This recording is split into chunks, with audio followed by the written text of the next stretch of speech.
ইব্রাহিম, লেখক, সাংবাদিক ও প্রতিষ্ঠাতা, কেন্দ্রীয় সমন্বয়ক, বাংলাদেশ স্টাডি ফোরাম।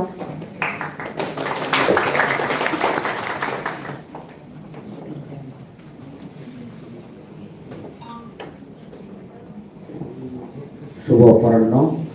অসংখ্য আইনের ছাত্র শিক্ষকদের মধ্যে আমি একমাত্র বেআইনি লোক মনে হয় না। আমি ইংরেজি সাহিত্যে পড়াশোনা করেছি, কিন্তু আমার সামনে পেছনে চতুর্দিকে আসলে আইনের লোকদের সাথে চলাফেরা বেশি হয়। জহির আছেন সহ আরো অনেক আইনের শিক্ষার্থীদের সঙ্গে, আইনজীবীদের সঙ্গে বিভিন্ন কারণে চলাফেরা হয়।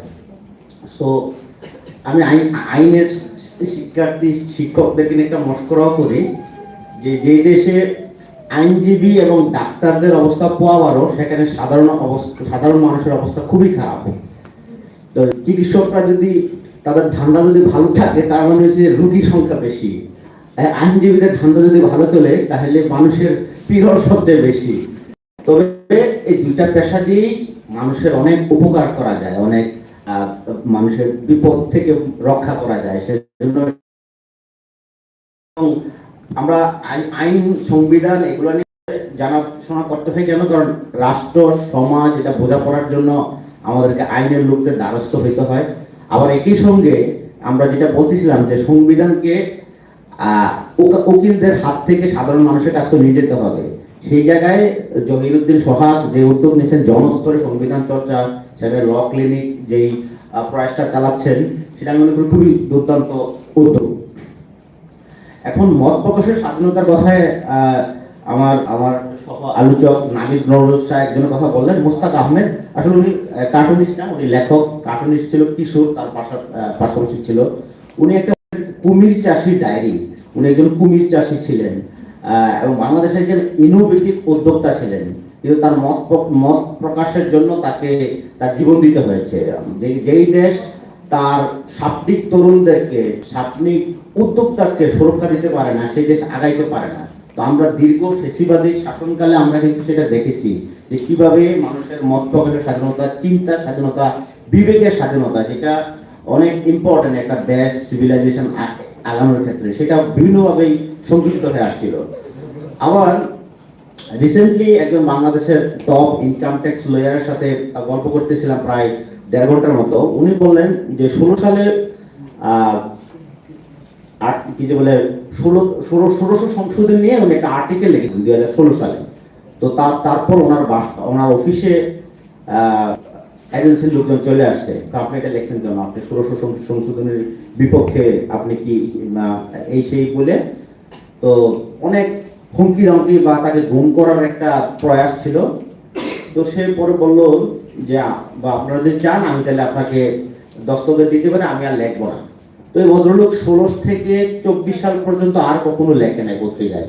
একটা বন্ড সই দিয়ে তার সে একজন টপ ইনকাম ট্যাক্স লয়ার, তার ক্লায়েন্টদের মধ্যে আছে আমির খসরু মাহমুদ চৌধুরী, এরকম বড় বড় বিগ কোম্পানি এবং বিগ পলিটিশিয়ান, বিগ প্রোফাইল।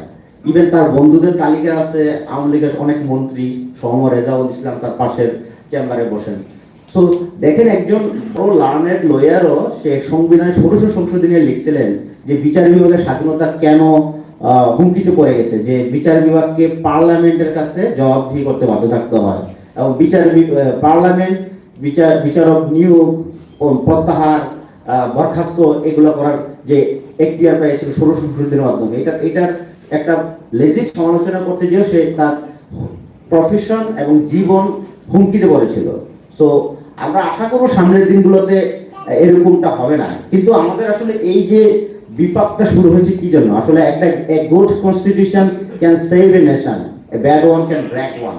আমরা যদি দেখি যুক্তরাষ্ট্রের মতো একটা দেশ শুরুতে 13টা অঙ্গরাজ্য নিয়ে যাত্রা শুরু করেছে, আস্তে আস্তে তাদের 50টার মতো অঙ্গরাজ্য হয়েছে, কিন্তু এটা সার্ভাইভ করছে because it has a good constitution. এবং এখানে মানব জাতির মহত্তম চিন্তা অর্জনগুলোকে ধারণ করা হচ্ছে। তারা দেখেন আপনার life, liberty and the pursuit of হ্যাপিনেসকে গুরুত্ব দেয়, যে এগুলো খুব গুরুত্বপূর্ণ। এই যে পারস্যুট অফ হ্যাপিনেস, এটা খুব ইন্টারেস্টিং আইডিয়া, যেটা যুক্তরাষ্ট্র অন্য জায়গা থেকে আলাদা করেছে। এই পারস্যুট অফ হ্যাপিনেস, এই চিন্তাটা জন লক হয়ে এরিস্টটল থেকে আসা। এরিস্টটলের একটা আইডিয়া আছে ইউদাইমোনিয়া। ইউদাইমোনিয়া মানে হচ্ছে যে মানে আপনি এমন একটা সোসাইটি, এমন একটা জায়গায় আছেন, আপনি নিজের ম্যাক্সিমাম বিকাশ করতে পারেন, এটা হলো ফ্লারিশিং, মানে নিজেকে সম্পূর্ণ মেলে ধরতে পারেন। একজন ব্যক্তি নিজেকে কোথায় সম্পূর্ণ মেলে ধরতে পারে, অবশ্যই তার পরিবার, তার সোসাইটি, তার রাষ্ট্রটা সেরকম হইতে হবে যে নিজেকে সম্পূর্ণ বিকাশ করতে পারে। সো যুক্তরাষ্ট্র কিন্তু তাদের এই বেসিক প্রিন্সিপালের মধ্যে যে লাইফ, জীবনের সুরক্ষা, লিবার্টি, স্বাধীনতা, একটা পার্সুট অফ হ্যাপিনেস, অবশ্যই আমার পার্সুট অফ হ্যাপিনেসের জায়গাটা আরেকজন ক্ষতি না হয়, সেই চেক অ্যান্ড ব্যালেন্সটা তো আমাদের লাগবেই। এবং আমরা দেখি আমাদের প্রতিবেশী দেশ ভারতও কিন্তু নিজেকে সার্ভাইভ করতে পারছে inspite of so many challenges, so many language, culture, tradition, কিন্তু তারা সার্ভাইভ করছে। কিন্তু পাকিস্তান মানে একের পর এক ফেল করছে। 56 সালে তারা একটা শাসনতন্ত্র দিয়েছিল, এটা সার্ভাইভ করে নাই। 62-63 সালে আইয়ুব খান খুব সম্ভব একটা দিয়ে বেসিক ডেমোক্রেসি, এটাও সাস্টেন করে নাই। এরপরে পাকিস্তান ভাগ হয়ে গেল। আমরা খুবই অল্প সময়ের মধ্যে আমরা একটা সংবিধান দিতে, অবশ্যই এটা একটা সফলতা, কিন্তু এই সফলতার সাথে সাথে কিছু ব্যর্থতা আমাদের আছে, যে আমরা সংবিধানে আমাদের যে 70-এ নির্বাচন হয়েছিল 6 দফার দাবিতে, কিন্তু এখানে বলা হয়ে গেল যে আমরা সমাজতন্ত্র, গণতন্ত্র, ধর্মনিরপেক্ষতা, এই 4টা মূলনীতির আওতায় আমরা স্বাধীনতা যুদ্ধ করেছি।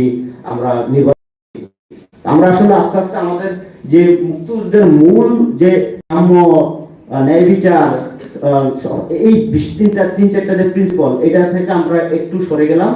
আমরা এই 4টা মূলনীতি, সমাজতন্ত্র, গণতন্ত্র, ধর্মনিরপেক্ষতা, এইগুলো আইনে আমরা আসলে বিপাকে পড়লাম। এবং আরো খুব মজা আছে যে আমাদের সংবিধানের মূল ত্রুটি 2টা বলে মনে করেন আবুল মনসুর আহমেদ। উনি বলেন যে একটা হচ্ছে যে বিধানের ত্রুটি, 2 ভাষার ত্রুটি। আইনের দলিলটিকে সাহিত্যে উন্নত করিবার ইচ্ছা ভাষাবিজ্ঞানী সাহিত্যিকের আশ্রয় লইলেন, ভাষার পণ্ডিতের অভিধান ঘাটিয়া সংস্কৃত শব্দের দ্বারা ইংরেজি শব্দের বাংলা তর্জমা করিলেন। যে আমাদের সংবিধানটা যে প্রণয়ন হলো, এটা কিন্তু প্রথমে ইংরেজিতে প্রণীত হইলো, কিন্তু শুরুতে একটা মিথ্যাচার করা হলো, এটা বাংলায় করা হয়েছে, বাংলা থেকে ইংরেজিতে অনুবাদ করা হয়েছে, কিন্তু আসলে এটা ইংরেজিতে বানানো হয়েছে। পরে এটাকে ভাষাবিদ, সাহিত্যিক এদেরকে দিয়ে একটা কঠিন সংস্কৃতায় বাংলা করা হয়েছে, যে কারণে এই সংবিধানটা সাধারণ মানুষ আসলে একটু কষ্ট হয় বুঝতে তাদের। তো সংবিধান আবুল মনসুর আহমেদের মতো সংবিধান রচনা এবং ভাষাটা পলিটিশিয়ান বা ল মেকার এবং মানে সর্বস্তর বিভিন্ন পেশার প্রতিনিধিত্বের মাধ্যমে ল্যাঙ্গুয়েজটা তৈরি করা উচিত ছিল। তো এই জায়গায় আমরা করতে পারিনি। এবং এই সংবিধান আমাদেরকে আরেকটা জায়গায় সুরক্ষা দিতে পারে নাই, যে নির্বাচনের মাধ্যমে আমরা একটা স্বাধীন রাষ্ট্র পাওয়ার প্রেক্ষাপট তৈরি হইল।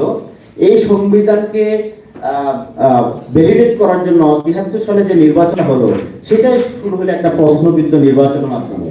এখানে 627 বিনা প্রতিদ্বন্দ্বিতা ওই সময় নির্বাচিত হয়েছিলেন। শেখ মুজিব 2টা আসন নির্বাচিত হয়েছিলেন এবং আওয়ামী লীগ আরো 7টা আসন, মোট 9টা আসনে 73 সালে বিনা প্রতিদ্বন্দ্বিতা নির্বাচন হয়েছিল। এর মধ্যে বিরোধী খুব কম ছিল, 6-7 জনের মতো বিরোধী রাজনীতিবিদ ছিল, তাদের অপিনিয়নটা প্রকাশ পেত না। এবং আতাউর রহমান খান তখন তাকে বিরোধী দলীয় নেতা উপাধি, সংসদে বিরোধী দলীয় নেতা বানানোর প্রস্তাব আসলে শেখ মুজিব এটাতে নাকচ করে দেন, যে সে বিরোধী দলীয় নেতা হবে না। আমরা আসলে শুরু থেকেই একটা বিরোধিতাবিহীন একটা পার্লামেন্টে অভ্যস্ত হয়ে গেছি, এবং আমরা কারচুপির নির্বাচন অভ্যস্ত গেছি। এবং এর ফলে আমাদের গত 50-55 বছর স্ট্রাগল কিন্তু একটা সুষ্ঠু নির্বাচন আয়োজনের স্ট্রাগল। সেটা মিনিমাইজ করার জন্য আমরা বিভিন্ন সময় কেয়ারটেকার গভর্নমেন্ট আসছি, এই ইন্টারিম গভর্নমেন্ট আসতেছি।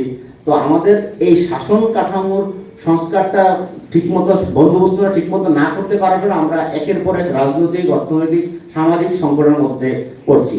এর মধ্যে থেকে আমাদের 2টা ইনস্টিটিউশন খুবই শক্তিশালী, bureaucracy, civil and military bureaucracy. এখন আমাদের এখন একটা দাড়িপাল্লার মতো যদি আমরা সিন কল্পনা করি, একটা যে অতি ভারী হয়ে যায়, আরেকটা উপর উঠে যায়। এই যে আমরা যে বেগমগুলোকে বলছিলাম না 2 চাকার শকট, তো 2টা চাকা একসাথে ফাংশন না করলে কিন্তু আমরা ঠিকমতো আগাইতে পারবো না। তো আমাদের দেশের অবস্থা হচ্ছে 2টা প্রতিষ্ঠান একটু শক্তিশালী, বাকি অনেক প্রতিষ্ঠান খুবই দুর্বল, এর জন্য ঠিকমতো এরা ফাংশন করে এবং চক্রাকারে আবর্তিত হচ্ছে। তো আমাদের ব্যুরোক্রেসি ধ্বংসেরও একটা প্রক্রিয়া শুরুর দিকে শুরু হয়েছে। আপনারা জানেন যে 71 সালের মুক্তিযুদ্ধের সময় অনেক ব্যুরোক্রেট আমলা কিন্তু পাকিস্তানের আনুগত্য ত্যাগ করে বাংলাদেশে ছিল। ইভেন আরেকজন বিচারপতি, সুপ্রিম কোর্টের বিচারপতি টিকিয়া খানকে শপথ করাতে অপারগতা প্রকাশ করেছিলেন। কিন্তু দেখা গেছে যে স্বাধীনতার পরে ফেব্রুয়ারি মার্চের দিকে এমন কিছু বিধান হলো যে ব্যুরোক্রেটদেরকে, বিচার বিভাগকে পার্লামেন্টের মধ্যে দ্বারস্থ হইতে হয় বা রাজনীতিবিদদের কাছে দ্বারস্থ হইতে হচ্ছিল। এর মাধ্যমে কিন্তু আমরা ব্যুরোক্রেসিতে পলিটিসাইজেশনের সূচনা হলো। যে ব্যুরোক্রেসি খুবই প্রফেশনাল এক্সপার্ট ছিল, সেই রাজনৈতিক দল বা রাজনৈতিক সরকারের মনোরঞ্জনের জন্য তার পেশাদারত্ব, তাদের মেরিট বেস যে এক্সিলেন্স, ওই জায়গাটা আমরা কম্প্রোমাইজ হয়ে গেল। এই কারণে কিন্তু আমরা এই এতদিনের জার্নিতে আমরা এই এমন একটা ব্যুরোক্রেসি পাইছি, তারা শুধু নিজেদের স্বার্থ সুরক্ষার জন্য কাজ করে। আপনারা যদি দেখেন যে প্রত্যেকটা রেজিমে bureaucracy, civil and military bureaucracy তার স্বার্থ কিন্তু আদায় করে নিয়েছে। মাত্র 1 বছর ইন্টারিম গভর্নমেন্ট, এখানেও কিন্তু অনেকগুলো রিটায়ার্ড আমলা যারা জয়েন্ট সেক্রেটারি ছিল, তারা অবসরে বসে বসে অতিরিক্ত সচিব হয়ে গেছেন, কেউ অতিরিক্ত সচিব থেকে সচিব হয়ে গেছেন, সাথে অসংখ্য মানিটারি বেনিফিট। কিন্তু অন্যান্য নাগরিকরা কিন্তু সেই সুযোগ সুবিধাগুলো পায় নাই। অন্য আহতরা তাদের প্রপার ট্রিটমেন্ট পায় নাই।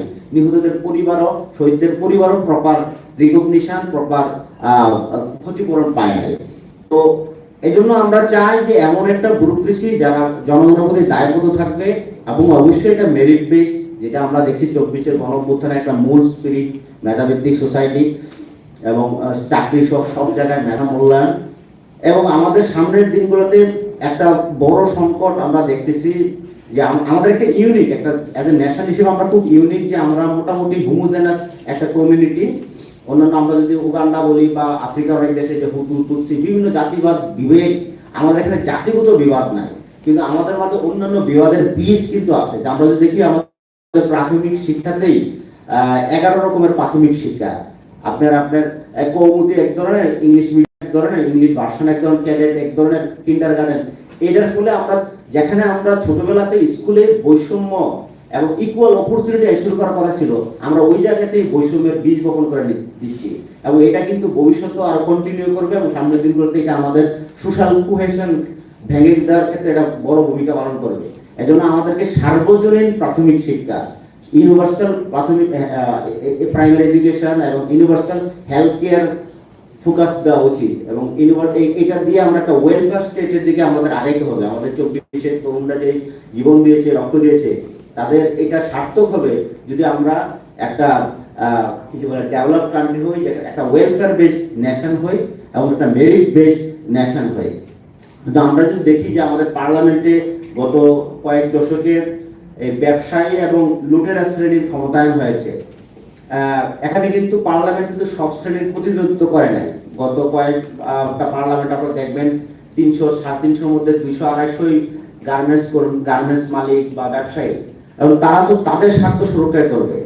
এর জন্য সংসদে যে প্রতিনিধিত্ব কথা আসতেছে, দুইটা হাউসের বাইক্যামেরাল পার্লামেন্টের কথা আসতেছে, আমার মনে হয় এটা একটা গুড বিগিনিং হইতে পারে। এবং আপার হাউসে বিভিন্ন পেশা শ্রেণী মানুষের জন্য প্রতিনিধিত্ব হয়, সেটা হয়তো বা একটা চেক এন্ড ব্যালেন্সের ক্ষেত্রে ভূমিকা পালন করতে পারে। আর অবশ্যই রাষ্ট্রের যে 3টা বিভাগ আমরা দেখি, শাসন বিভাগ, আইন বিভাগ, বিচার বিভাগের মধ্যে স্বাধীনতা এবং ক্ষমতার ভারসাম্য এটা খুবই ইম্পর্টেন্ট। এবং আশা করি সামনের দিনগুলোতে আমরা একটা ব্যালেন্স একটা কান্ট্রি পাবো। এবং আমাদের সামনে যে নির্বাচন যে একটা শুরু হয়েছে, আমার মনে হয় আমরা নির্বাচনী প্রক্রিয়ার মধ্যে দিয়ে প্রবেশ করা উচিত। এবং আমাদের যে নির্বাচনের যে ক্রাইসিস, আশা করি 24-এর অভ্যুত্থানের মাধ্যমে নির্বাচন আইনের যে ক্রাইসিসটা এটা কেটে যাবে। এর মাধ্যমে একটা ক্ষমতার চেক এন্ড ব্যালেন্স প্রতিষ্ঠিত হবে। এবং আমাদের সংবিধানটা যদি এমন পরিবর্তন সম্ভব না হয়, যে মানে বা নতুন সংবিধান না হয়, এটাকে যুগোপযোগী সমন্বয় করা উচিত। আমরা যেন সংবিধানের দাস না হয়ে যায়, সংবিধান যেন আমাদেরকে গোলাম না করে দেয়, সংবিধান যেন সিটিজেনের স্বার্থ সুরক্ষার কবচ হয়, সেই আশাবাদ ব্যক্ত করে আমি আলোচনা এখানে শেষ করছি।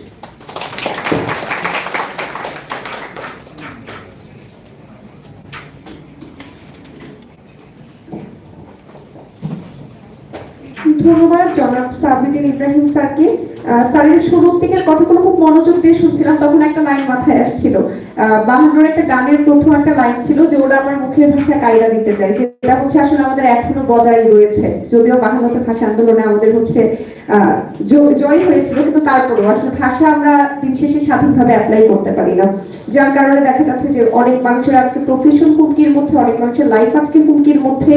এবং এছাড়াও হচ্ছে স্যার আমাদের কয়েকটা বিষয় হচ্ছে বলে গিয়েছেন যেখানে সংবিধান আসলে আমাদেরকে সুরক্ষা দিতে ব্যর্থ, এবং পাশাপাশি এই যে বৈষম্যমূলক স্বার্থান্বেষী আসলে যে একটা রাষ্ট্র ব্যবস্থার মধ্য দিয়ে জাতাকলের মধ্যে যে আমরা আসলে পড়ে আছি, এই জায়গাটাকেও আসলে স্যার খুব চমৎকার ভাবে বলে গেছেন। স্যারকে আবারও ধন্যবাদ।